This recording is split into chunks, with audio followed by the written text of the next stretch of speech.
আজকের পর্বে দেখানো হবে যে রূপা সবাইকে সব সত্যি কথা বলে দেয় যে রুডিকে সে খুন করেছে, এতে মায়ের কোনো দোষ নেই। এটা শুনে তো সবই অবাক হয়ে যায়। তখন সূর্য বলে, রূপা মা তুই এসব কি বলছিস? তখন রূপা বলে, হ্যাঁ বাবা, আমি সব কথাই সত্যি বলছি, কোন কথা মিথ্যা বলছি না। এখন কৃষ্ণ বলে, রূপা তুমি কেন করছো এমন? কৃষ্ণ সোনাকে বলে, সোনা তুমি রূপার কথা বিশ্বাস করো না, রূপা সবাই বানিয়ে বলছে। তখন কৃষ্ণ বলে, রায় তুমি চলো এখান থেকে, তোমার মাথা ঠিক নেই এরকম। তখন রূপা বলে, বাবা দেখেছো রূপা এসব কি বলছে?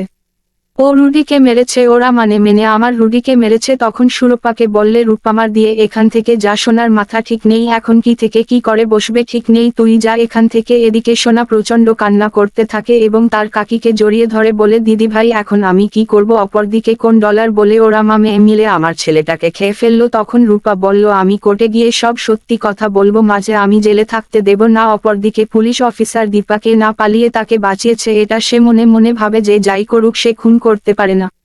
তারপর দীপাকে কোর্টে ওঠানো হয় এবং সেখানে সূর্য তার সাথে দেখা করতে আসছে এবং তাকে বলে, দিবা তুমি কি এখনই সব সত্যি কথা বলবে না? তখনই কবির বলে, বড় বৌমা তুমি আমাদের কাছ থেকে এভাবে ফিরিয়ে থেকো না, আমরা তোমারও এবং রূপারও কোনো ক্ষতি চাইনি। যখন দিবা বলে, রূপা বাবা এর মধ্যে রূপার নাম কোথা থেকে আসছে? তখন সূর্য বলে, ও বলেছে তোমার চুপ থাকা করে, এটাই রূপা আমাদের সব সত্যি কথা বলে দিয়েছে যে খুনটা মানা রূপা করেছে।